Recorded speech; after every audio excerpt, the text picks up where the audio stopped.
नमस्कार मेरे दोस्त। क्या आपने कभी सोचा है कि हमारा प्यारा देश कैसे काम करता है? हम कैसे खाना उगाते हैं, कैसे सड़कें बनाते हैं और इतने सारे लोगों को काम कैसे मिलता है? ये एक शानदार कहानी की तरह है जिसमें बहुत सारे मज़ेदार किरदार और दिलचस्प मोड़ हैं।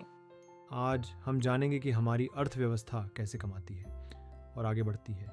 इसमें कौन महत्वपूर्ण भूमिका निभाता है और ये सब आपकी और मेरी ज़िंदगी से कैसे जुड़ा है। तो भारतीय अर्थव्यवस्था के एक मज़ेदार सफ़र के लिए तैयार हो जाओ। इसे एक विशाल जीवंत मेले की तरह समझो जहां देखने और समझने के लिए बहुत कुछ है। हमारी भारतीय आर्थिक कहानी के अलग अलग हिस्सों को जानने से पहले आओ समझें कि यह अर्थव्यवस्था असल में है क्या। अपनी खुद की फैमिली के बारे में सोचो। शायद आपके पापा या मम्मी पैसे कमाने के लिए खूब मेहनत करते हैं।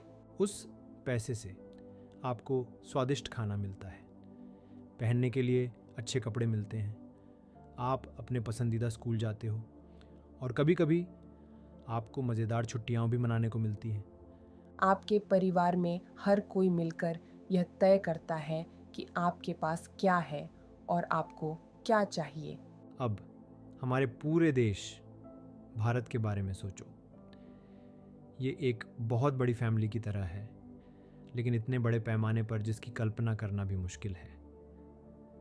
हमारे देश की अर्थव्यवस्था इस बारे में है कि यहाँ के सभी लोग कैसे अपनी रोजी रोटी कमाते हैं। हम कैसे वस्तुएं बनाते हैं, वो चीज़ें जिन्हें आप छू सकते हो और इस्तेमाल कर सकते हो। जैसे आपका क्रिकेट बैट या आपकी रंगीन पतंगे। और कैसे लोग सेवा यानी सर्विस देते हैं, वो मददगार चीज़ें जो लोग आपके लिए करते हैं। जैसे आपकी टीचर एक मुश्किल सवाल समझाती हैं या एक डॉक्टर आपको बेहतर महसूस कराता है। इसमें हमारे मेहनती किसान भैया का अपने खेतों में गेहूं उगाना से लेकर बाजार में ताज़ी सब्जियां बेचने वाली दीदी तक, आपके स्कूल बैग बनाने वाली बड़ी बड़ी फैक्ट्रियों से लेकर क्लास में आपके टीचर तक सब कुछ शामिल है।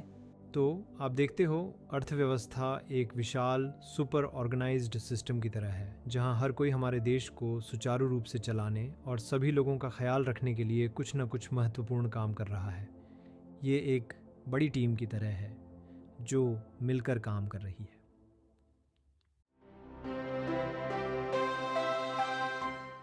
अब कल्पना करो कि एक विशाल सुपर बिजी रेलवे स्टेशन एक साथ कैसे काम करता है। इतनी सारी ट्रेनें आ रही हैं और जा रही हैं, इतने सारे लोग इधर उधर भाग रहे हैं। ये थोड़ा उलझन भरा लग सकता है ना? इसीलिए चीज़ों को आसानी से समझने के लिए हम अपनी अर्थव्यवस्था को अलग अलग हिस्सों में बांटते हैं, जिन्हें हम सेक्टर कहते हैं। ये ठीक वैसा ही है जैसे आपके स्कूल में अलग अलग विषयों या उम्र के बच्चों के लिए अलग अलग क्लास होती हैं। इससे हमें यह समझने में मदद मिलती है कि हमारे देश की अर्थव्यवस्था में कदम दर कदम यानी स्टेप बाय स्टेप क्या हो रहा है। इन आर्थिक गतिविधियों को इन क्षेत्रों यानी सेक्टर्स में बांटने के अलग अलग तरीके हैं। इस अध्याय में हम 3 बहुत महत्वपूर्ण तरीकों के बारे में जानेंगे। Based on the nature of activity, गतिविधि की प्रकृति के आधार पर।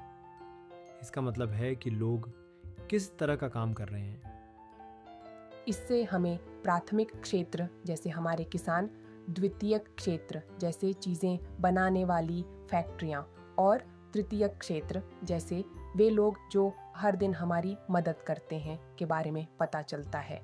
Based on how the work is organised, काम के आयोजन के तरीके के आधार पर। इसका मतलब है कि काम कैसे व्यवस्थित है। यह हमें संगठित क्षेत्र, जहां लोगों के पास नियमित नौकरियां और फायदे होते हैं, और असंगठित क्षेत्र, जहां काम शायद उतना नियमित नहीं होता, को समझने में मदद करता है। Based on who owns things and provide services, कौन चीज़ों का मालिक है और सेवाएं प्रदान करता है, इसके आधार पर यह हमें सार्वजनिक क्षेत्र जैसे सरकारी स्कूल और रेलवे और निजी क्षेत्र जैसे तुम्हारी पड़ोस की किराने की दुकान के बारे में बताता है।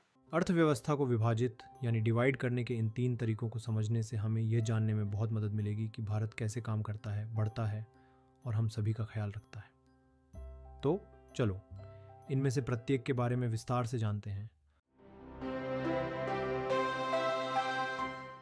चलो सोचते हैं कि हमारे आसपास की सभी अद्भुत चीज़ें अपनी यात्रा कहाँ से शुरू करती हैं। एक रसीला सेब खाने की कल्पना करो। वह एक पेड़ पर उगा है, या आपके गिलास में स्वादिष्ट दूध वह हमारी प्यारी गायों या भैंसों से आया। यहाँ तक कि आपकी साइकिल बनाने में इस्तेमाल होने वाली धातुएं भी पृथ्वी के अंदर गहराई से खोदी गई है। ये गतिविधियाँ जहाँ हम सीधे प्रकृति यानी नेचर के उपहारों या पदार्थों का उपयोग करते हैं, सभी प्राथमिक क्षेत्र का हिस्सा है। हम इसे प्राथमिक क्यों कहते हैं? खैर, यह कई अन्य चीज़ें बनाने में पहले कदम की तरह है। ये आधार है, ठीक उसी मजबूत नींव की तरह जिस पर हम अपने घर बनाते हैं।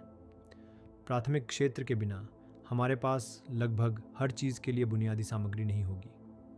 प्राथमिक क्षेत्र से कुछ रोज़मर्रा के उदाहरण, एवरीडे एग्जाम्पल्स देखते हैं। फार्मिंग, खेती, हमारी रोटियों के लिए गेहूं उगाना, हमारी बिरयानी के लिए सुगंधित चावल, रंगीन फल और वे सभी ताज़ी सब्जियां, बारिश, धूप और प्रकृति पर निर्भर है। ये अपने आप में प्राकृतिक उत्पाद है। डेयरी फार्मिंग, पशुपालन, उस मलाईदार दूध के लिए हमारी गायों और भैंसों की देखभाल करना जिसे हम पसंद करते हैं। यह सब इन जानवरों की प्राकृतिक प्रक्रिया और उनके द्वारा खाए जाने वाले भोजन के बारे में है। और दूध कपास की तरह प्रकृति का एक शुद्ध उपहार है। फिशिंग, मछली पकड़ना, हमारी नदियों जैसे गंगा, हमारी शांत झीलों और विशाल हिंद महासागर से उन विभिन्न प्रकार की मछलियों को पकड़ना। वानिकी, फर्नीचर बनाने और कई अन्य उपयोगी चीज़ों के लिए मजबूत लकड़ी के लिए हमारे कीमती पेड़ों को उगाना और उनका उपयोग करना। माइनिंग, खनन, पृथ्वी से लोहा और कोयला जैसे मूल्यवान खनिजों को खोदना। ये हमारी भूमि के भीतर छिपे खजाने की तरह है।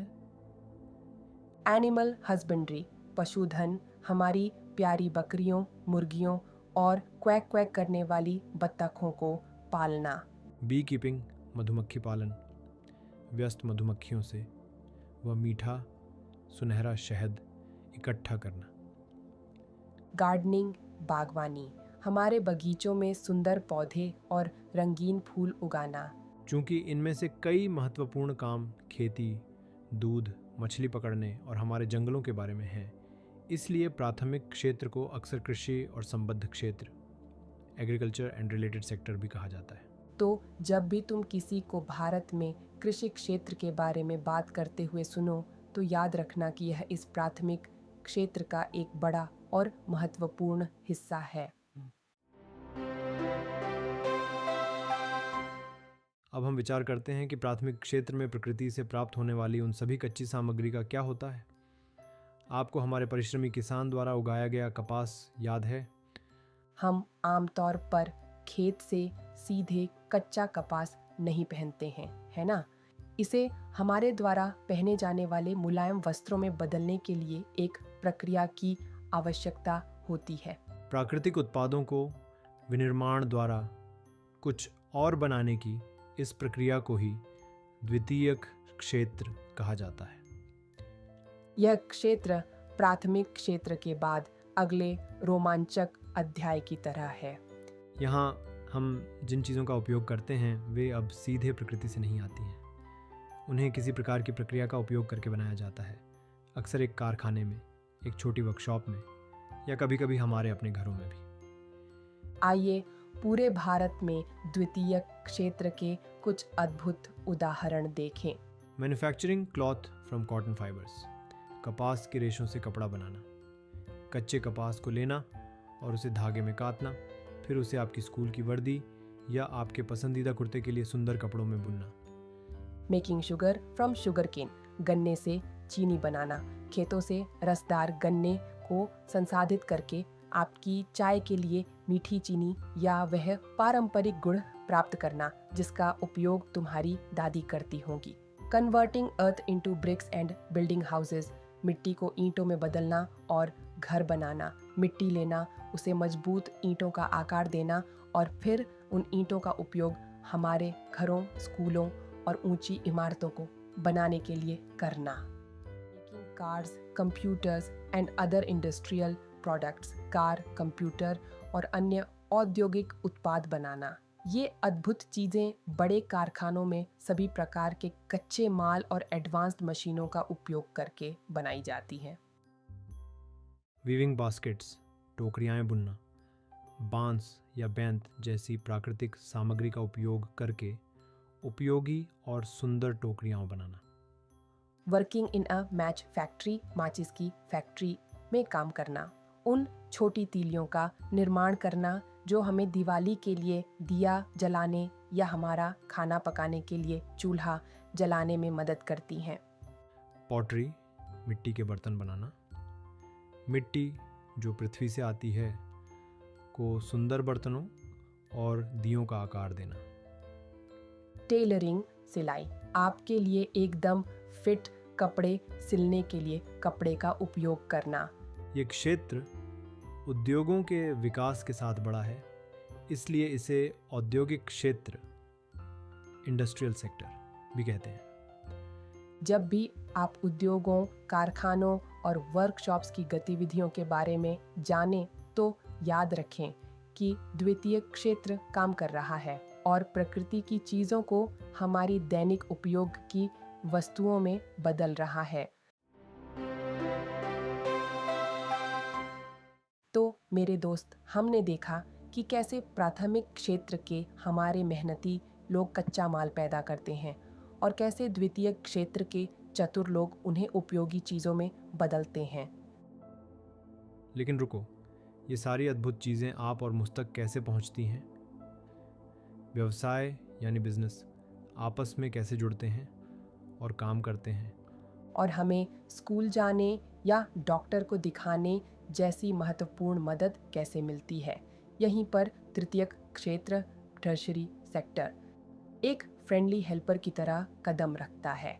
तृतीयक क्षेत्र को उन सभी गतिविधियों के रूप में सोचो जो प्राथमिक और द्वितीयक क्षेत्रों को बढ़ने और सुचारू रूप से काम करने में सहायता और मदद करती हैं।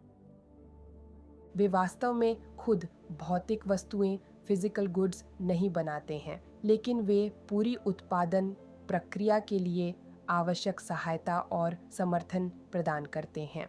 वे उन पहियों की तरह हैं जो हमारी पूरी आर्थिक गाड़ी को पूरी तरह से चलाते रहते हैं। चूंकि इस क्षेत्र में मुख्य काम वस्तुओं, गुड्स बनाने के बजाय सेवा, सर्विस प्रदान करना है, इसीलिए तृतीयक क्षेत्र को प्यार से सेवा क्षेत्र, सर्विस सेक्टर भी कहा जाता है। आओ हमारे चारों ओर इन सेवाओं के कुछ उदाहरण देखें। ट्रांसपोर्ट, परिवहन, सामान को जहाँ वे बनते हैं वहाँ से जहाँ उनकी ज़रूरत होती है वहाँ पहुँचाना, जैसे कि सड़कों पर तेज़ रफ्तार से चलते मजबूत ट्रक, देश में हर जगह दौड़ती रेलगाड़ियाँ, समुद्रों पर चलते बड़े जहाज़ और यहाँ तक कि उड़ते हुए हवाई जहाज़। और वो लॉरियां तो याद ही होंगी जो खेतों से ताज़ी सब्जी और गांवों से दूध लेकर आती हैं। यही है तृतीयक क्षेत्र जो हमारी कृषि को आगे बढ़ाता है। ट्रेड, व्यापार, बड़े थोक बाज़ारों, बिग होलसेल मार्केट्स और आपकी पड़ोस की खुदरा दुकानों, रिटेल शॉप्स में सामान खरीदना और बेचना, ये व्यापार सेवा का हिस्सा है। स्टोरेज, भंडारण, सामान को बड़े गोदामों, गोडाउन्स में सुरक्षित और सही सलामत रखना जब तक कि वे उपयोग या बिक्री के लिए तैयार ना हो जाएं। संचार, हमारे फ़ोन पर एक दूसरे से बात करना, डाकघर के माध्यम से महत्वपूर्ण पत्र भेजना और दुनिया से जुड़ने के लिए अद्भुत इंटरनेट का उपयोग करना। बैंकिंग, महत्वपूर्ण धन सेवाएं प्रदान करना, जैसे ज़रूरतमंद लोगों को लोन्स देना और हमारी मेहनत से की हुई बचत को सुरक्षित रखना। याद है कैसे किसान बीज खरीदने के लिए बैंक से लोन्स ले सकते हैं। यह बैंकिंग का काम है। इंश्योरेंस, बीमा लोगों और व्यवसायों को अप्रत्याशित पैसे की समस्याओं, अनएक्सपेक्टेड मनी प्रॉब्लम्स से बचाने में मदद करना। एजुकेशन, शिक्षा, विद्यालयों और महाविद्यालयों में हमारे उत्कृष्ट शिक्षक हमें ज्ञान प्रदान करते हैं। यह एक अत्यंत महत्वपूर्ण सेवा है। स्वास्थ्य सेवा, अस्पतालों में हमारे देखभाल करने वाले डॉक्टर और नर्सें हमारे स्वास्थ्य का ख्याल रखते हैं, एक और महत्वपूर्ण सेवा है। पर्सनल सर्विसेज, निजी सेवाएं, हमारे मददगार लोग जैसे हमारे धोबी भैया, वॉशरमैन, हमारे नाई, बार्बर, हमारे जूते ठीक करने वाले, मोची, कॉबलर और हमारे जानकार वकील, लॉयर, ये सभी हमें सीधे सेवाएं प्रदान करते हैं। एडमिनिस्ट्रेटिव एंड अकाउंटिंग वर्क, प्रशासनिक और लेखांकन कार्य, ये कई व्यवसायों को सुचारू रूप से चलाने के लिए महत्वपूर्ण पर्दे के पीछे की सहायक सेवाएं।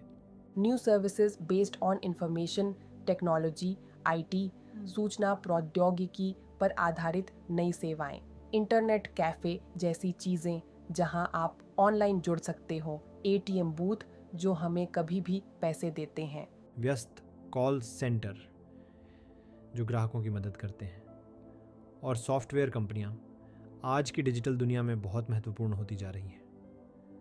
यहाँ तक कि एक अंतरिक्ष यात्री अपनी विशेष सेवाएं प्रदान कर रहा है। यह भी एक सेवा है, ठीक वैसे ही जैसे एक कुरियर महत्वपूर्ण पैकेज पहुंचाता है और एक सम्मानित पंडित जी महत्वपूर्ण अनुष्ठान करते हैं। ये याद रखना वास्तव में महत्वपूर्ण है कि तृतीय क्षेत्र में कई अलग अलग प्रकार की मददगार सेवाएं शामिल हैं। कुछ सीधे चीज़ें बनाने में मदद करती हैं और कुछ हमारे दैनिक जीवन और कल्याण, वेलबीइंग के लिए बिल्कुल आवश्यक है। तो इसे अपने दिमाग में रखते हैं। प्राइमरी सेक्टर मतलब कृषि गतिविधियाँ, प्रकृति से अद्भुत चीज़ें प्राप्त करना जैसे खेती, मछली पकड़ना और खनन। सेकेंडरी सेक्टर मतलब मैन्युफैक्चरिंग, कुशलता से चीज़ें बनाना जैसे विनिर्माण और उद्योग। तृतीय क्षेत्र मतलब सेवा, सेवाओं के माध्यम से सभी के काम में मदद करना जैसे परिवहन, बैंकिंग, शिक्षा और स्वास्थ्य सेवा। मेरे दोस्त, प्राथमिक, द्वितीयक और तृतीयक क्षेत्र समुद्र या पानी में अकेले तैरते अलग अलग द्वीपों, आइलैंड्स की तरह नहीं हैं। वे वास्तव में गहराई से जुड़े हुए हैं और एक दूसरे पर निर्भर हैं। आओ हमारे अपने अनुभवों से कुछ असल जीवन के उदाहरण देखें कि वे सभी एक साथ कैसे काम करते हैं। Sugar cane and the sugar mill, गन्ना और चीनी मिल। कल्पना करो अगर हमारे मेहनती गन्ना किसान प्राथमिक क्षेत्र अचानक अपने मीठे गन्ने को चीनी मिल द्वितीयक क्षेत्र को न बेचने का फैसला कर लें, तो क्या होगा? चीनी मिल को बंद करना पड़ सकता है। यह स्पष्ट रूप से दिखाता है कि द्वितीय क्षेत्र अपने कच्चे माल के लिए प्राथमिक क्षेत्र पर कितना निर्भर करता है। कोई गन्ना नहीं तो कोई चीनी नहीं। Cotton farming and textile companies, कपास की खेती और कपड़ा कंपनियां। अब सोचो अगर बड़ी कपड़ा कंपनियां अपना सारा कपास प्राथमिक क्षेत्र का उत्पाद दूसरे देशों से खरीदने का फैसला करें और हमारे अपने भारतीय किसानों से खरीदना बंद कर दें। हमारे गरीब भारतीय कपास किसानों को भारी नुकसान होगा और वे दिवालिया यानी बैंकरप्ट भी हो सकते हैं। ये दिखाता है कि प्राथमिक क्षेत्र की आय और कल्याण के लिए द्वितीय क्षेत्र कितना महत्वपूर्ण है। फर्टिलाइजर्स एंड फार्मिंग कॉस्ट्स, उर्वरक और खेती की लागत हमारे किसानों को अपनी फसलें अच्छी तरह से उगाने के लिए ट्रैक्टर और उर्वरक जो अक्सर द्वितीय क्षेत्र में बनते हैं जैसी महत्वपूर्ण चीज़ें खरीदने की ज़रूरत होती है। अब कल्पना करो अगर इन उर्वरकों की कीमत अचानक बहुत बढ़ जाए, खेती प्राथमिक क्षेत्र की लागत बढ़ जाएगी और हमारे किसानों का मुनाफा यानी प्रॉफिट कम हो जाएगा। यह दिखाता है कि प्राथमिक क्षेत्र द्वितीयक क्षेत्र में बने उत्पादों पर कैसे निर्भर करता है। ट्रांसपोर्ट एंड फूड सप्लाई, परिवहन और खाद्य आपूर्ति, दिल्ली जैसे हमारे व्यस्त शहरों में कारखानों, द्वितीय क्षेत्र और कार्यालयों, तृतीय क्षेत्र में काम करने वाले सभी लोगों के बारे में सोचो। उन सभी को खाने के लिए भोजन चाहिए जो हमारे गांवों और खेतों में प्राथमिक क्षेत्र से आता है। अब क्या होगा अगर ट्रांसपोर्टर तृतीय क्षेत्र हड़ताल पर चले जाएं और ग्रामीण क्षेत्रों से शहरों तक उस सारे ताज़े भोजन को ले जाना बंद कर दें? अचानक शहरों में भोजन बहुत दुर्लभ और महंगा हो जाएगा और किसान अपनी मेहनत से उगाई गई उपज को बेच नहीं पाएंगे। यह शक्तिशाली उदाहरण दिखाता है कि प्राथमिक और द्वितीयक दोनों क्षेत्र अपने माल को ज़रूरतमंद लोगों तक पहुंचाने के लिए तृतीयक क्षेत्र पर कैसे निर्भर करते हैं।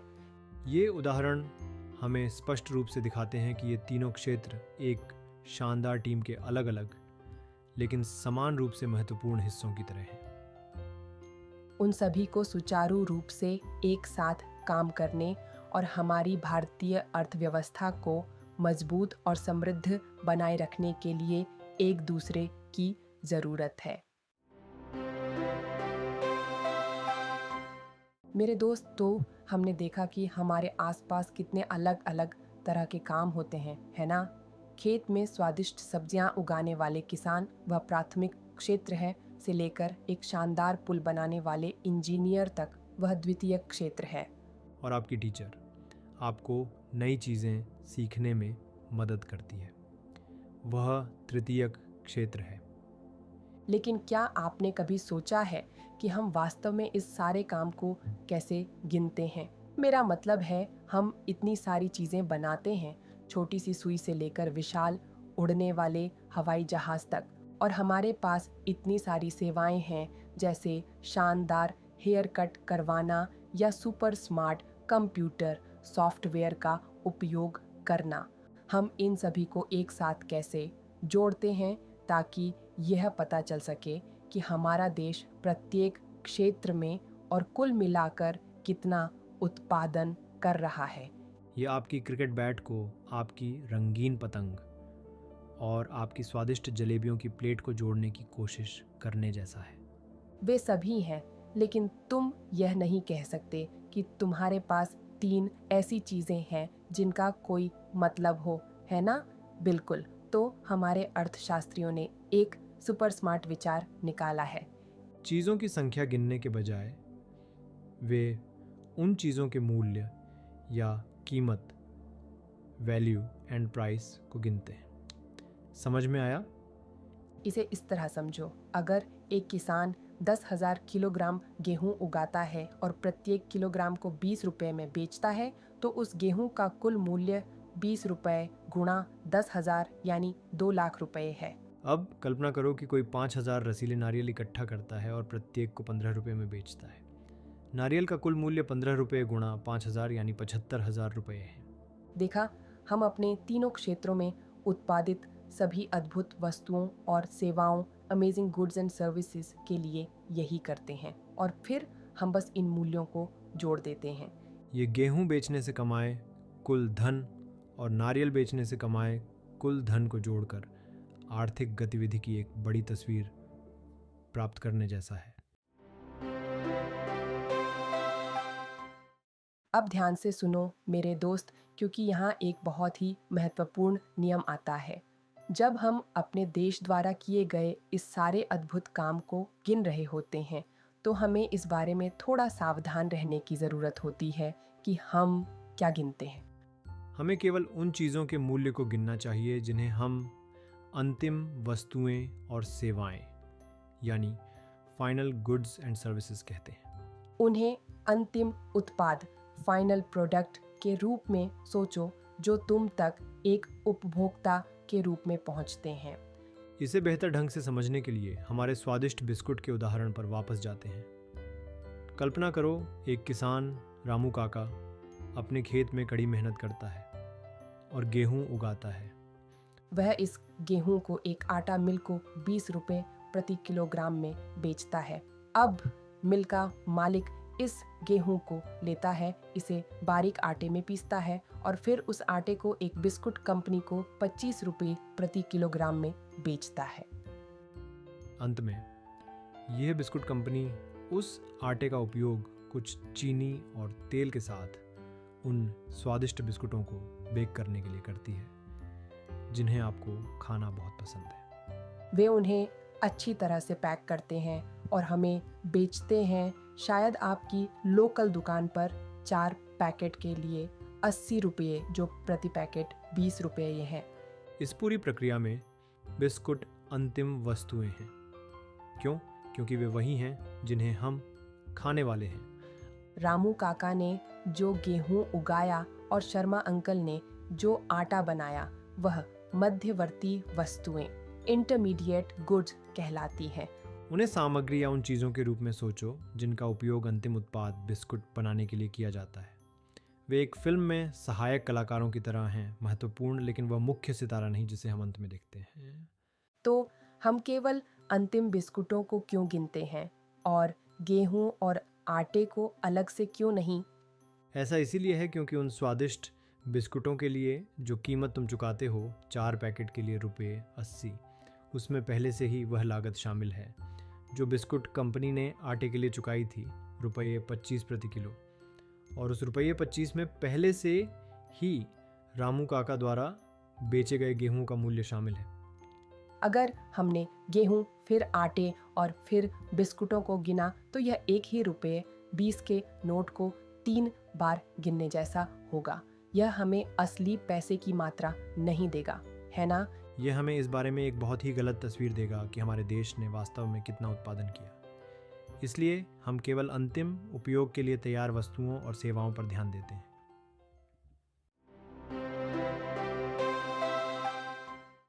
तो अब हम जानते हैं कि हमारे देश में किए गए कुल काम को मापने के लिए हम अपने 3 अद्भुत क्षेत्रों, किसानों और प्रकृति वाले प्राथमिक, कारखानों और मशीनों वाले द्वितीयक और सभी मददगार सेवाओं वाले तृतीयक क्षेत्रों द्वारा एक पूरे वर्ष के दौरान उत्पादित सभी अंतिम वस्तुओं और सेवाओं के मूल्य को देखते हैं।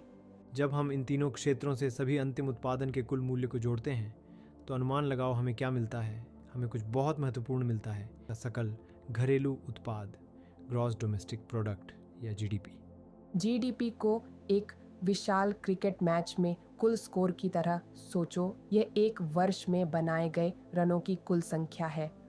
तो जीडीपी मूल रूप से एक वर्ष के दौरान भारत के भीतर बने सभी अंतिम वस्तुओं और सेवाओं का कुल मूल्य है। ये सभी लोगों द्वारा चीज़ों का उत्पादन और सेवाएं प्रदान करने के लिए की गई कड़ी मेहनत से हमारे पूरे देश की कुल आय की तरह है। जीडीपी एक बहुत ही महत्वपूर्ण संख्या है क्योंकि यह हमें दिखाती है कि हमारी अर्थव्यवस्था कितनी बड़ी है। 2 क्रिकेट टीमों की कल्पना करो। जिस टीम का कुल स्कोर अधिक होता है उसने आम तौर पर बेहतर खेला होता है ना? इसी तरह एक उच्च जीडीपी का आमतौर पर मतलब है कि हमारी अर्थव्यवस्था बड़ी और आमतौर पर अधिक समृद्ध है, जिसका अर्थ है कि देश में अधिक धन और अधिक अवसर है। भारत में एक बड़ा सरकारी विभाग जीडीपी मापता है। यह विभाग सभी राज्यों में विभिन्न सरकारी कार्यालयों के साथ मिलकर बनाए गए सामानों और सेवाओं की कुल मात्रा और उनकी कीमतों के बारे में जानकारी एकत्र करता है। फिर वे जीडीपी का पता लगाते हैं। जीडीपी की गणना के लिए पहले real time handbook of statistics on Indian economy से जानकारी ली जाती थी। भारत में सांख्यिकी और कार्यक्रम कार्यान्वयन मंत्रालय के तहत केंद्रीय सांख्यिकी कार्यालय, जिसे अब राष्ट्रीय सांख्यिकी कार्यालय नेशनल स्टैटिस्टिकल ऑफिस एनएसओ के रूप में जाना जाता है, राष्ट्र के जीडीपी की गणना के लिए जिम्मेदार है। नौकरियों के बारे में जानकारी राष्ट्रीय नमूना सर्वेक्षण संगठन national sample survey organisation NSSO द्वारा किए गए सर्वेक्षणों से आती है, जिसे भी अब राष्ट्रीय सांख्यिकी कार्यालय एनएसओ के रूप में जाना जाता है। ठीक है मेरे दोस्त, चलो देखते हैं कि जो देश अब सुपर विकसित हैं जैसे अमेरिका या इंग्लैंड, उनमें चीज़ें कैसे बदली हैं। यह एक छोटे से बीज से एक बड़े मजबूत पेड़ के बढ़ने को देखने जैसा है। महत्वपूर्ण हिस्से समय के साथ बदलते हैं। बहुत पहले जब ये देश विकास करना शुरू कर रहे थे, तब सबसे महत्वपूर्ण काम प्राथमिक क्षेत्र में था, ज़्यादातर खेती और सीधे प्रकृति से चीज़ें प्राप्त करना। कल्पना करो, लगभग हर कोई किसान था, खेतों में भोजन उगाने के लिए कड़ी मेहनत कर रहा था, और वे जो ज़्यादातर चीज़ें बनाते थे वे प्राकृतिक उत्पाद थे, जैसे गेहूँ, दूध और कपास। एक लंबे समय 100 से अधिक वर्षों में चीज़ें बदलने लगीं। खेती के नए और बेहतर तरीकों ने बहुत अधिक भोजन का उत्पादन करने में मदद की। इसका मतलब था कि हर किसी को किसान होने की ज़रूरत नहीं थी, और कई लोग शिल्प, फर्नीचर बनाने और व्यापार करने जैसे अन्य काम शुरू कर सकते थे। साथ ही विनिर्माण के नए तरीके पेश किए गए और कारखाने दिखाई देने और बढ़ने लगे।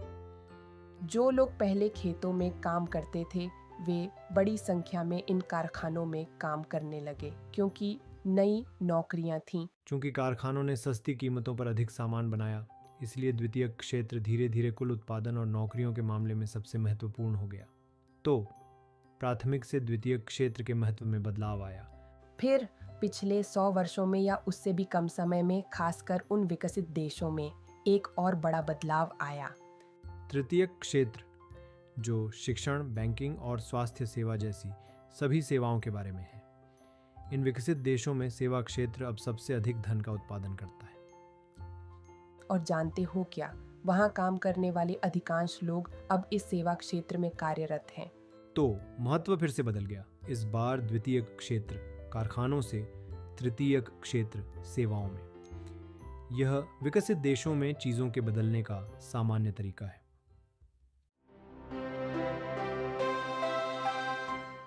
अब मेरे दोस्त, चलो अपना ध्यान अपने भारत की ओर मोड़ते हैं। क्या हमने भी इसी तरह का बदलाव देखा है कि कौन से क्षेत्र सबसे महत्वपूर्ण है?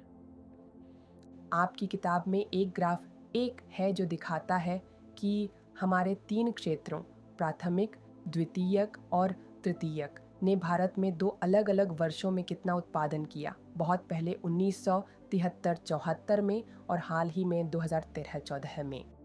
इस ग्राफ को देखकर ही हम वास्तव में देख सकते हैं कि इन 40 वर्षों में चीज़ें कैसे बदली हैं। ये 40 साल के अंतराल पर लिए गए हमारी देश की अर्थव्यवस्था के 2 तस्वीरों की तुलना करने जैसा है। तो उन 2 वर्षों के बीच यह तुलना हमें क्या बताती है? खैर, अगर आप 1973-74 के ग्राफ को देखो तो आप देखेंगे कि उस समय भारत में प्राथमिक क्षेत्र सबसे बड़ा उत्पादक था। इसके बारे में सोचो, तब हमारी अर्थव्यवस्था का एक बड़ा हिस्सा कृषि पर निर्भर था। लेकिन अगर आप फिर 2013-14 के ग्राफ को देखो तो आपको एक बड़ा बदलाव दिखाई देगा। तृतीयक क्षेत्र भारत में सबसे बड़ा उत्पादक बन गया था, जिसने प्राथमिक क्षेत्र की जगह ले ली थी। ये हमारी आर्थिक रिपोर्ट कार्ड में शीर्ष रैंक के बदलने जैसा है। तो ठीक उन विकसित देशों की तरह जिनके बारे में हमने बात की, भारत में तृतीयक क्षेत्र इन 40 वर्षों में सबसे अधिक बढ़ा है जब यह उत्पादन की बात आती है। ऐसा नहीं है कि अन्य क्षेत्रों में वृद्धि रुक गई। वास्तव में तीनों क्षेत्रों में कुल उत्पादन बढ़ गया है, लेकिन वृद्धि तृतीयक क्षेत्र में सबसे बड़ी और सबसे तेज रही है।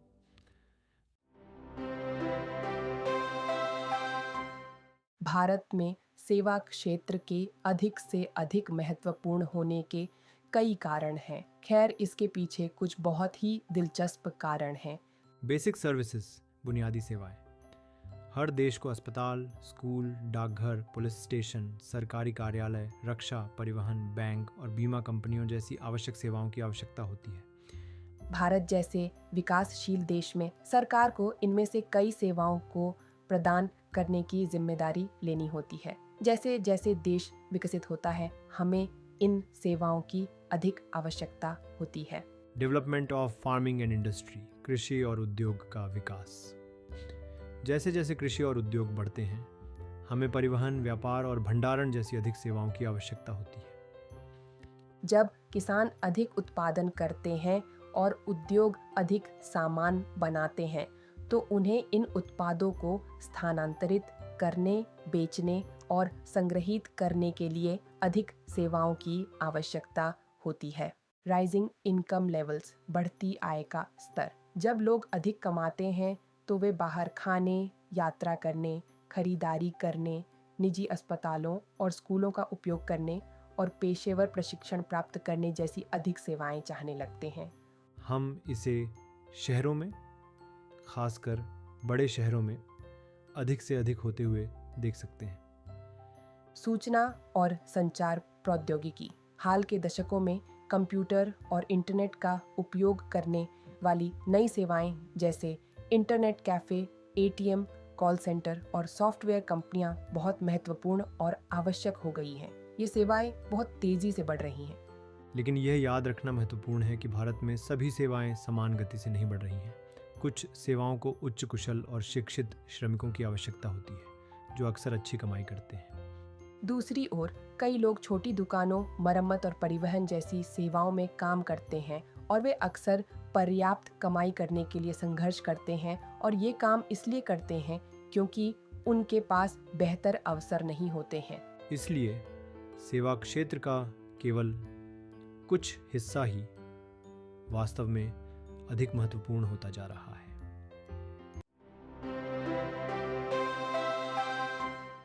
हमने सीखा कि सेवा क्षेत्र अब भारत में सबसे ज़्यादा पैसा कमाता है, लेकिन ज़्यादातर लोग कहाँ काम करते हैं? तुम्हारी किताब में ग्राफ 3 है, जो दिखाता है कि 1977 से 78 और 2017 से 18 में तीनों क्षेत्रों में कितने लोगों के पास नौकरियां थीं। यहाँ एक चौंकाने वाली बात है। भले ही सेवा क्षेत्र सबसे ज़्यादा पैसा कमाता है, लेकिन प्राथमिक क्षेत्र आज भी भारत में सबसे ज़्यादा लोगों को रोजगार देता है। उत्पादन की तरह ज़्यादा लोग नौकरियों के लिए प्राथमिक क्षेत्र से बाहर क्यों नहीं निकले? इसका मुख्य कारण यह है कि द्वितीयक और तृतीयक क्षेत्रों में खेती छोड़ने वाले सभी लोगों के लिए पर्याप्त नई नौकरियां नहीं बनी। उदाहरण के लिए, भले ही औद्योगिक क्षेत्र ने 1977-78 और 2017 से 18 के बीच 9 गुना से ज़्यादा सामान बनाया, लेकिन उद्योग में काम करने वाले लोगों की संख्या में केवल 3 गुना की वृद्धि हुई। सेवा क्षेत्र में भी यही हुआ, जबकि उत्पादन में लगभग 14 गुना की वृद्धि हुई। नौकरियों की संख्या में केवल 5 गुना की वृद्धि हुई। इसलिए 2017 से 18 में भारत में आधे से ज़्यादा मजदूर प्राथमिक क्षेत्र में थे, ज़्यादातर खेती में, लेकिन उन्होंने देश की कुल आय का केवल छठा हिस्सा ही पैदा किया। दूसरी ओर द्वितीयक और तृतीयक क्षेत्रों ने मिलकर बाकी आय पैदा की, लेकिन आधे से कम लोगों को रोजगार दिया।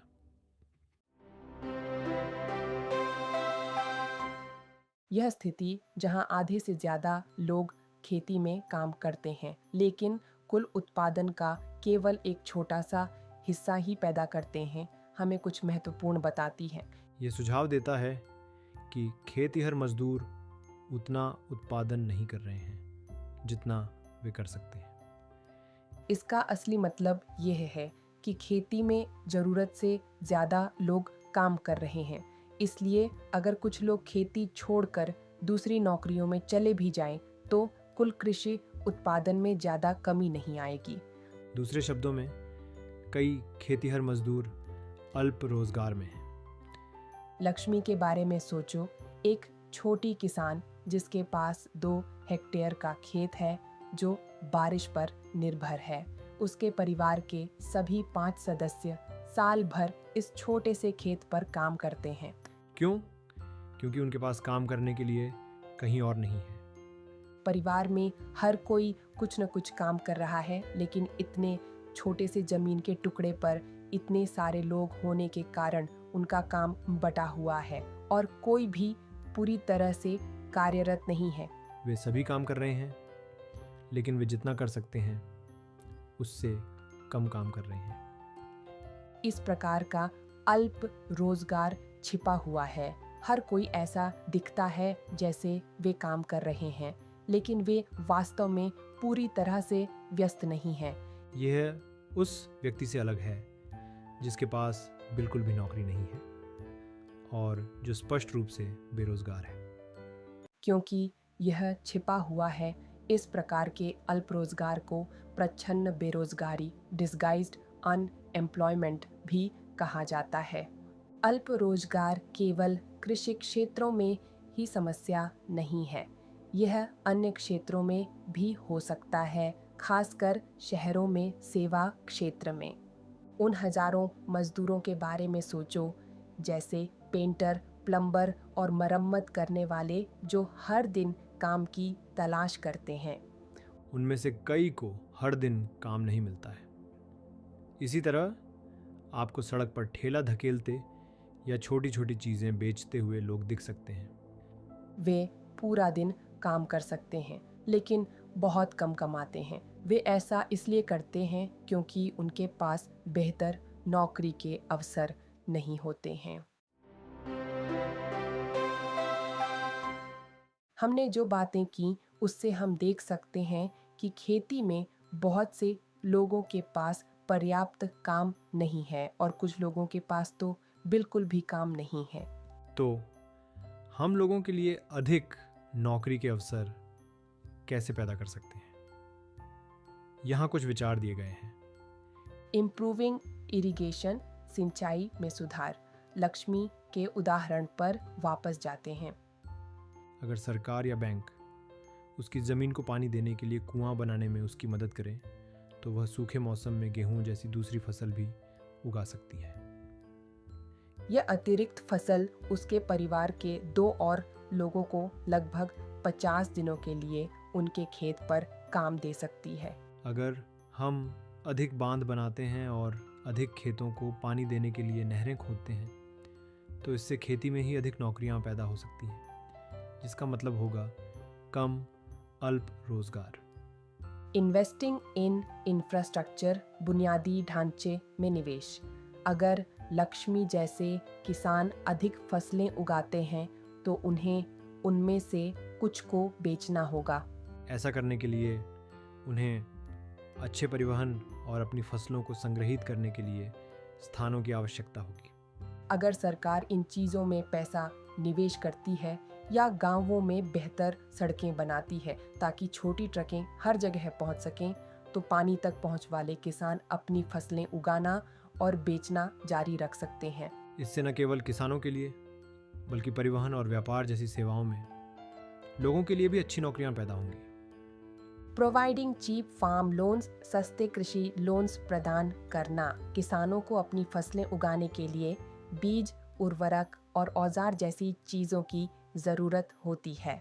लक्ष्मी जैसे गरीब किसानों को अक्सर साहूकारों से बहुत अधिक ब्याज दरों पर पैसा उधार लेना पड़ता है। अगर स्थानीय बैंक उन्हें उचित ब्याज दरों पर लोन देते हैं तो वे ज़रूरत पड़ने पर ये चीज़ें खरीद सकेंगे और अपनी खेती में सुधार कर सकेंगे, जिससे अधिक नौकरियां मिल सकती हैं। Supporting village industries and services, ग्रामीण उद्योगों और सेवाओं का समर्थन करना। हम गांवों के पास के क्षेत्रों में ऐसे उद्योगों और सेवाओं का पता लगा सकते हैं, उनका समर्थन कर सकते हैं और स्थापित कर सकते हैं, जहां बहुत से लोगों को नौकरियां मिल सकें। उदाहरण के लिए, यदि कई किसान अरहर और उड़द की दाल उगाते हैं तो इन्हें संसाधित करने के लिए एक दाल मिल बनाने से नौकरियां पैदा हो सकती हैं। कोल्ड स्टोरेज किसानों को आलू और प्याज जैसी चीज़ों को स्टोर करने और बेहतर कीमत मिलने पर बेचने में मदद कर सकते हैं। जंगलों के पास के गांवों में हम शहद संग्रह केंद्र शुरू कर सकते हैं। साथ ही इन क्षेत्रों में सब्जियों और अन्य कृषि उत्पादों को संसाधित करने वाले उद्योग स्थापित किए जा सकते हैं, जिससे बड़े शहरों से दूर नौकरियां पैदा होंगी।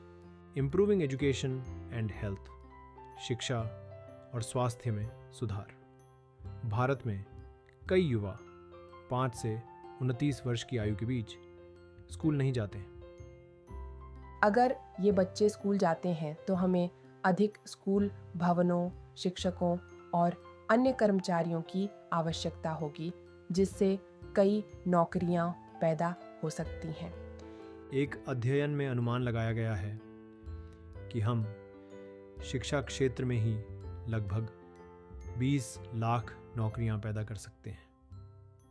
इसी तरह स्वास्थ्य को बेहतर बनाने के लिए हमें अधिक डॉक्टरों, नर्सों और स्वास्थ्य कार्यकर्ताओं की आवश्यकता है, खासकर गांवों में। डेवलपिंग अदर सेक्टर्स, अन्य क्षेत्रों का विकास करना। प्रत्येक क्षेत्र पर्यटन, स्थानीय शिल्प या कंप्यूटर से संबंधित काम जैसी नई सेवाओं के माध्यम से आय और नौकरियों में वृद्धि कर सकता है। इसके लिए अच्छी योजना और सरकार से मदद की आवश्यकता हो सकती है। उदाहरण के लिए पर्यटन में सुधार से हर साल कई लोगों के लिए अधिक नौकरियां पैदा हो सकती हैं। महात्मा गांधी राष्ट्रीय ग्रामीण रोजगार गारंटी अधिनियम 2005, मनरेगा 2005 के तहत गांवों के सभी लोग जो काम कर सकते हैं और जिन्हें काम की ज़रूरत है, उन्हें सरकार द्वारा 1 वर्ष में 100 दिनों के काम की गारंटी दी जाती है। यदि सरकार काम प्रदान नहीं कर पाती है तो वह इन लोगों को बेरोजगारी भत्ता देगी। यह कानून ऐसे काम पर भी ध्यान केंद्रित करता है जो भविष्य में कृषि उत्पादन बढ़ाने में मदद करेगा। इस कानून को काम का अधिकार भी कहा जाता है क्योंकि यह नौकरियों की गारंटी देता है। तो आप देखते हो, हमारे देश में अधिक नौकरियां पैदा करने, अल्प रोजगार वाले लोगों की मदद करने और यह सुनिश्चित करने के कई तरीके हैं कि हमारे अधिक प्रतिभाशाली लोगों को भारत के विकास में योगदान करने का अवसर मिले। ये कई बीज बोने जैसा है ताकि हम सभी के लिए अवसरों का एक बड़ा और फलदायी बगीचा बना सके।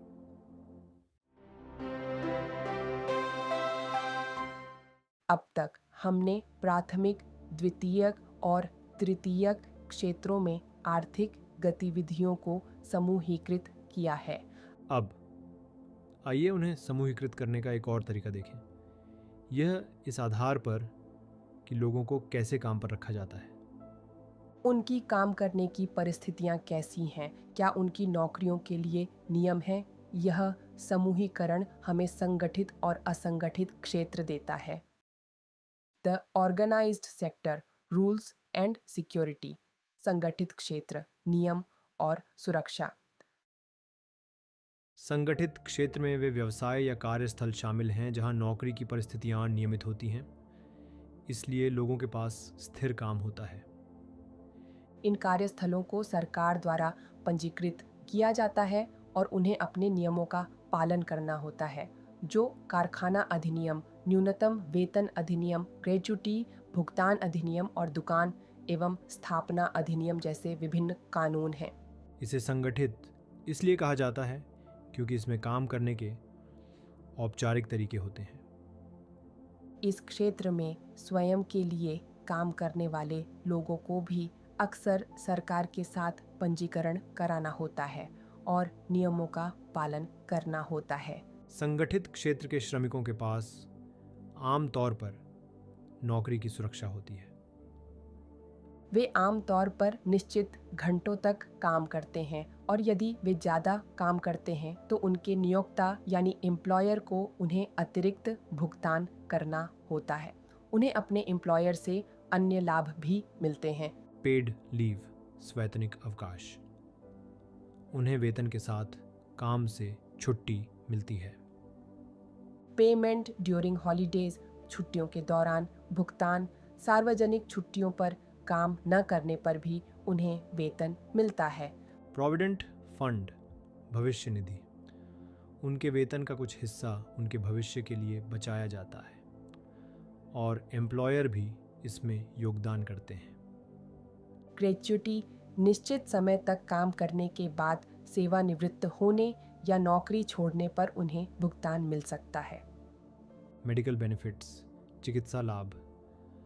उनके नियोक्ता उनके स्वास्थ्य देखभाल के लिए भुगतान कर सकते हैं। Safe work environment and facilities, सुरक्षित कार्य वातावरण और सुविधाएं। कानूनों के तहत एम्प्लॉयर को पीने का पानी और काम करने के लिए सुरक्षित जगह जैसी चीज़ें प्रदान करना आवश्यक है। पेंशन्स, सेवानिवृत्त होने पर उन्हें अक्सर नियमित भुगतान मिलता है ताकि उन्हें मदद मिल सके। जब कोई संगठित क्षेत्र में नौकरी में शामिल होता है तो उन्हें आमतौर पर एक नियुक्ति पत्र मिलता है जिसमें उनकी नौकरी के बारे में सभी महत्वपूर्ण विवरण बताए जाते हैं। हमारी दोस्त कांता के बारे में सोचो, जो एक कार्यालय में काम करती है। उसके काम के घंटे तय हैं। उसे हर महीने के अंत में नियमित रूप से वेतन मिलता है। भविष्य निधि और चिकित्सा खर्च जैसे लाभ मिलते हैं। पेड छुट्टियां मिलती हैं और जब उसने शुरुआत की तो उसे एक नियुक्ति पत्र यानी अपॉइंटमेंट लेटर मिला था। कांता निश्चित रूप से संगठित क्षेत्र में काम कर रही है। ये बहुत अच्छा लगता है ना? असंगठित क्षेत्र में छोटी और बिखरी हुई कार्य इकाइयां होती हैं जो ज़्यादातर सरकार द्वारा नियंत्रित नहीं होती हैं। नियम तो हैं लेकिन उनका अक्सर पालन नहीं किया जाता है। यहाँ की नौकरियों में अक्सर कम वेतन मिलता है और वे नियमित नहीं होती हैं। ओवरटाइम काम करने के लिए आमतौर पर कोई अतिरिक्त भुगतान नहीं होता है, कोई पेड छुट्टी नहीं होती है। नौकरियां सुरक्षित नहीं होती हैं और लोगों को बिना किसी कारण बताए जाने के लिए कहा जा सकता है। जब काम कम होता है, जैसे कुछ खास मौसमों में, तो भी कुछ लोगों को जाने के लिए कहा जा सकता है। बहुत कुछ एम्प्लॉयर की इच्छा पर निर्भर करता है। इस क्षेत्र में बहुत से ऐसे लोग भी हैं जो अपना छोटा मोटा काम करते हैं, जैसे सड़क पर चीज़ें बेचना या मरम्मत करना। इसी तरह जो किसान अपनी ज़मीन पर काम करते हैं और ज़रूरत पड़ने पर ही मज़दूरों को काम पर रखते हैं, वे भी असंगठित क्षेत्र का हिस्सा हैं। कांता के पड़ोसी कमल के बारे में सोचो, जो एक किराने की दुकान में दिहाड़ी मजदूर के रूप में काम करता है। वो बहुत लंबे समय तक काम करता है। केवल उन्हीं दिनों का वेतन मिलता है जिन दिनों वह काम करता है। छुट्टी के दिनों में उसे वेतन नहीं मिलता है, उसे कोई पेड हॉलिडे या छुट्टियाँ नहीं मिलती हैं और उसे कभी कोई औपचारिक नौकरी का पत्र नहीं मिला। उसका एम्प्लॉयर उसे कभी भी जाने के लिए कह सकता है। कमल असंगठित क्षेत्र में काम करता है। असंगठित क्षेत्र में काम के प्रकार के कुछ उदाहरण यहाँ दिए गए हैं। एक व्यस्त बाजार में भारी बैग ले जाने वाला कुली।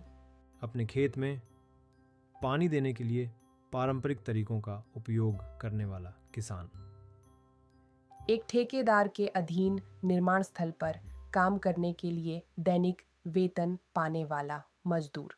अपने घर में एक सुंदर हथकरघा पर काम करने वाला एक प्रतिभाशाली बुनकर। एक छोटी गाड़ी से स्वादिष्ट स्ट्रीट फूड बेचने वाला कोई व्यक्ति।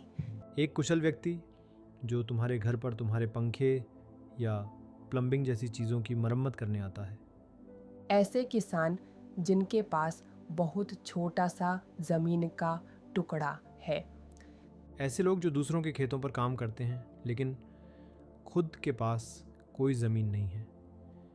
भूमिहीन खेतिहर मजदूर। बुनकर, लोहार, ब्लैकस्मिथ्स, बढ़ई, कारपेंटर और सुनार, गोल्डस्मिथ्स जैसे कुशल कारीगर। छोटी स्थानीय फैक्ट्रियों में काम करने वाले लोग। निर्माण, दुकानों, व्यापार और परिवहन में अस्थायी नौकरियां पाने वाले मजदूर।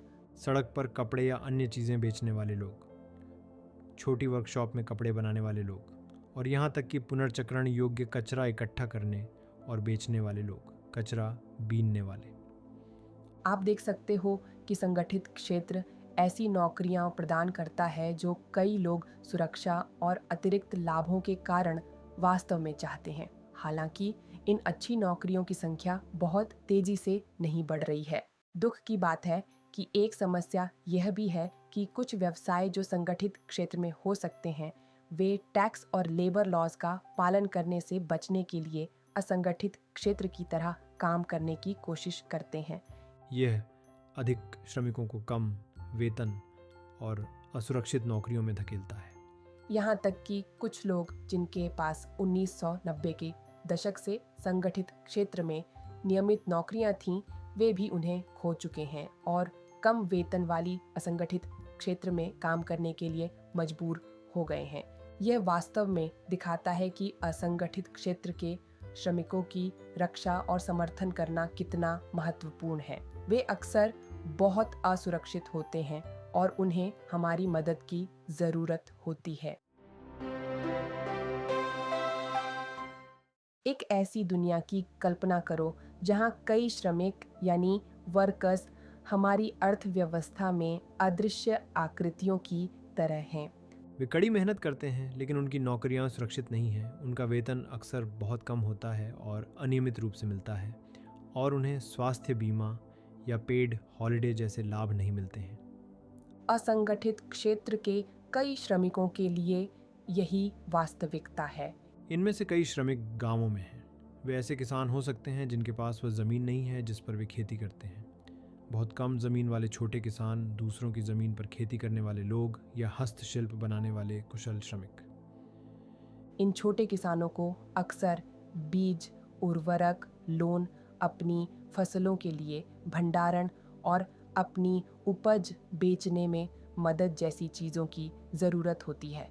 शहरों में असंगठित क्षेत्र में छोटी फैक्ट्रियों में काम करने वाले लोग, निर्माण या परिवहन में अस्थायी काम करने वाले लोग, सड़क विक्रेता और कई अन्य शामिल हैं। छोटे व्यवसायों को अक्सर आवश्यक कच्चा माल प्राप्त करने या अपने सामान बेचने के लिए जगह खोजने में कठिनाई होती है। गांवों और शहरों दोनों में अस्थायी श्रमिकों को काम पर बेहतर सुरक्षा की आवश्यकता है। ये ध्यान रखना महत्वपूर्ण है कि अनुसूचित जाति, अनुसूचित जनजाति और पिछड़े समुदायों जैसे विशिष्ट समुदायों के कई लोग अक्सर असंगठित क्षेत्र में काम करते हुए पाए जाते हैं। कम वेतन और अनियमित काम की चुनौतियों के अलावा उन्हें समाज में अनुचित व्यवहार का भी सामना करना पड़ता है। इसलिए असंगठित क्षेत्र के श्रमिकों को सहायता और सुरक्षा प्रदान करना महत्वपूर्ण है। इस सहायता में यह सुनिश्चित करना शामिल हो सकता है कि वे कम से कम न्यूनतम वेतन अर्जित करें, उन्हें स्वास्थ्य लाभ और बीमा जैसी बुनियादी सामाजिक सुरक्षा प्रदान की जाए और उनकी कार्य स्थितियों को बेहतर बनाया जाए।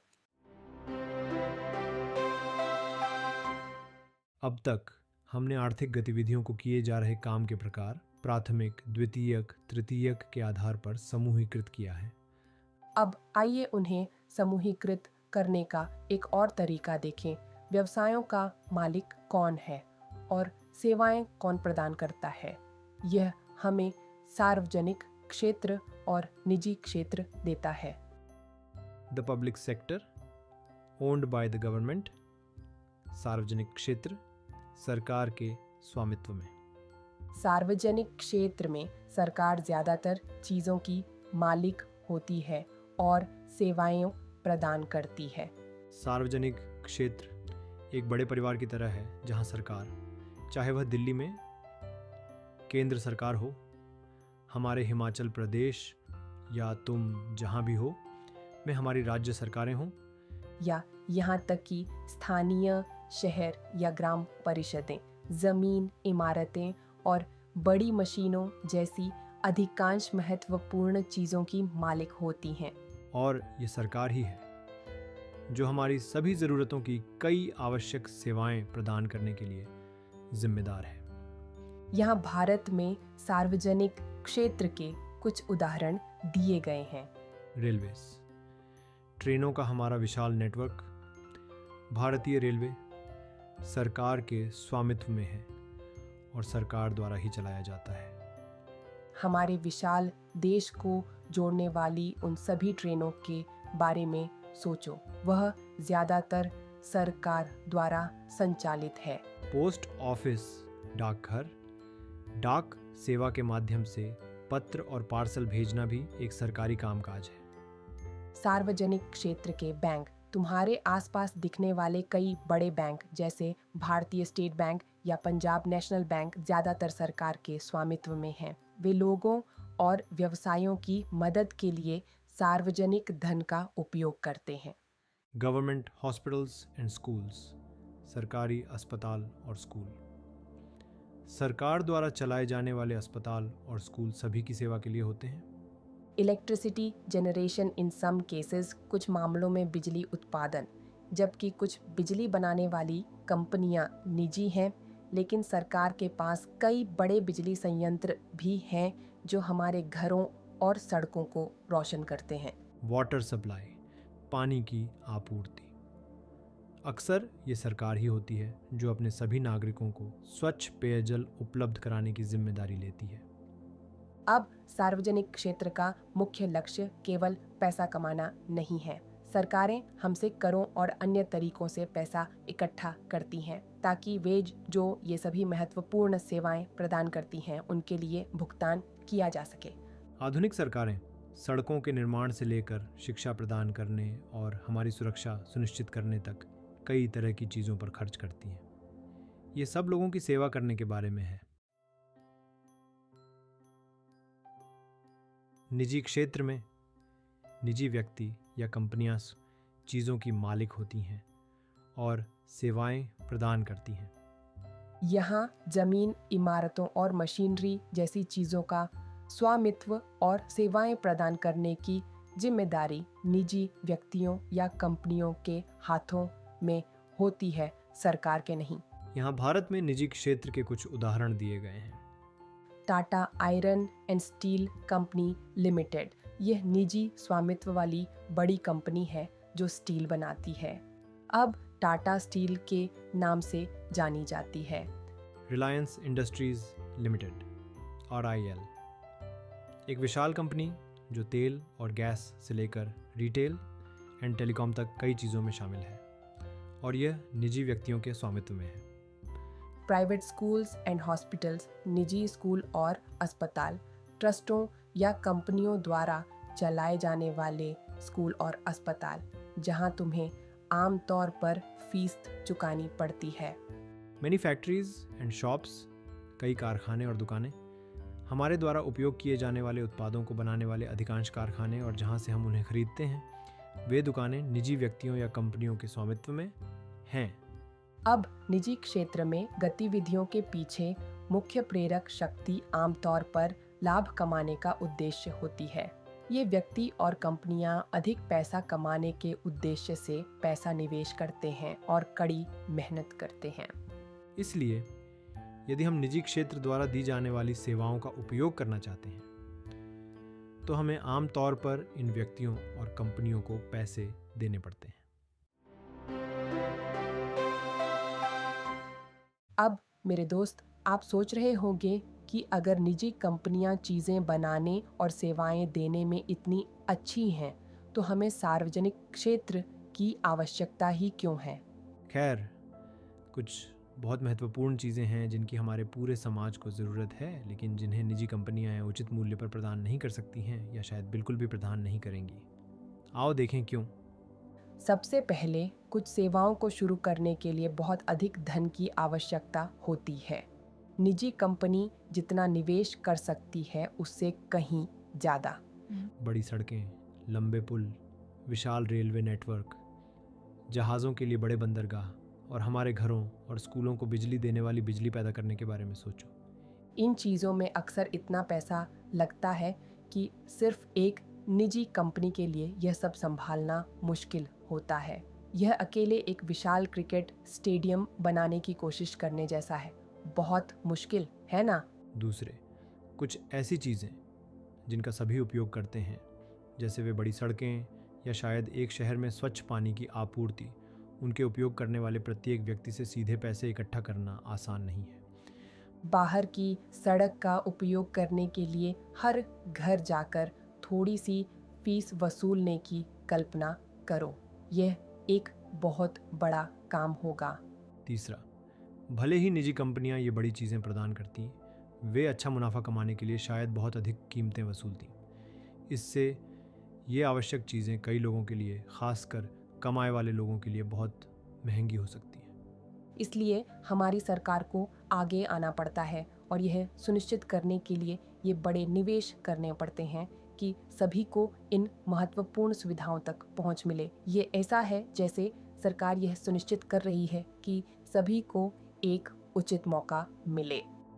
साथ ही कुछ महत्वपूर्ण गतिविधियां हैं जिन्हें हमारे देश को विकसित करने में मदद करने के लिए सरकार को समर्थन देना होता है। कभी कभी निजी कंपनियां कुछ चीज़ें बनाना या बेचना बंद कर सकती हैं यदि यह पर्याप्त लाभदायक नहीं है। उदाहरण के लिए, यदि बिजली कंपनियां केवल बिजली बनाने की वास्तविक लागत वसूलती हैं, तो ये हमारे उद्योगों, खासकर छोटे उद्योगों के लिए बहुत महंगी हो सकती है। उन्हें बंद भी करना पड़ सकता है, जिसका मतलब होगा नौकरी का नुकसान। इसलिए सरकार बिजली का उत्पादन और आपूर्ति उन कीमतों पर करती है जो ये उद्योग पे कर सकते हैं, भले ही इसका मतलब यह हो कि सरकार को कुछ लागत उठानी पड़े। ये ऐसा है जैसे सरकार हमारे उद्योगों को मदद का हाथ दे रही है। इसी तरह यहाँ भारत में हमारी सरकार भोजन के साथ कुछ बहुत महत्वपूर्ण करती है। वह हमारे मेहनती किसानों से उचित मूल्य पर गेहूं और चावल खरीदती है ताकि किसानों को उचित आय मिले। फिर वह इन खाद्यान्नों का भंडारण करती है और राशन की दुकानों के माध्यम से हमें उपभोक्ताओं को कम कीमत पर बेचती है। सरकार को इस प्रक्रिया में कुछ पैसे खर्च करने पड़ते हैं, लेकिन यह किसानों और उन लोगों दोनों की मदद करता है जिन्हें किफ़ायती भोजन की आवश्यकता होती है। ये ऐसा है जैसे सरकार एक मददगार मध्यस्थ की भूमिका निभा रही है। कई ऐसी चीज़ें भी हैं जो सरकार का मुख्य काम है, जैसे अच्छे स्कूल, खासकर प्राथमिक शिक्षा और सभी के लिए स्वास्थ्य सेवा प्रदान करना।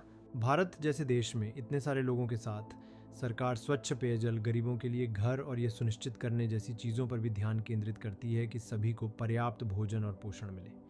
ये कम विकसित क्षेत्रों का अतिरिक्त ध्यान भी रखती है। तो आप देखते हो, सार्वजनिक क्षेत्र यह सुनिश्चित करने में एक बहुत ही महत्वपूर्ण भूमिका निभाता है कि सभी को आवश्यक सेवाओं तक पहुंच हो। कृषि और उद्योगों जैसे हमारी अर्थव्यवस्था के महत्वपूर्ण हिस्सों का समर्थन हो और हमारे पूरे राष्ट्र को एक निष्पक्ष तरीके से विकसित करने में मदद मिले। ठीक है मेरे दोस्त, याद है हमने पता लगाया कि हमारी अर्थव्यवस्था किन चीज़ों से बनी है। ये अलग अलग टुकड़ों वाली एक विशाल पहेली की तरह है। हमने यह पता लगाया कि हम आर्थिक गतिविधियों को इस आधार पर क्रमबद्ध कर सकते हैं कि वे क्या करते हैं, जैसे खेती, कारखानों में चीज़ें बनाना या सेवाएं प्रदान करना। लोगों के पास किस तरह की नौकरियां हैं, संगठित या असंगठित, और व्यवसायों का मालिक कौन है, सरकार या निजी कंपनियां।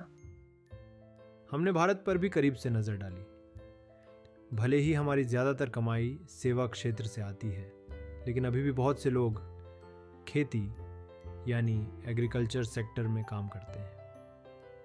हमने यह भी बात की कि कुछ लोगों के पास नियमित नौकरियां या अच्छे लाभ नहीं हैं, और हमने सीखा कि सरकार के लिए कुछ सेवाएं प्रदान करने के लिए आगे आना क्यों बहुत महत्वपूर्ण है, ताकि सभी को लाभ हो।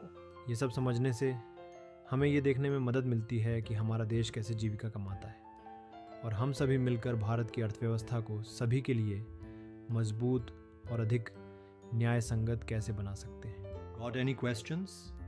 Ask in the comments below. We are here to help. Subscribe for more. And let's keep learning together. That's a wrap. Now go out there and amaze the world with what you've learned. See you in the next one.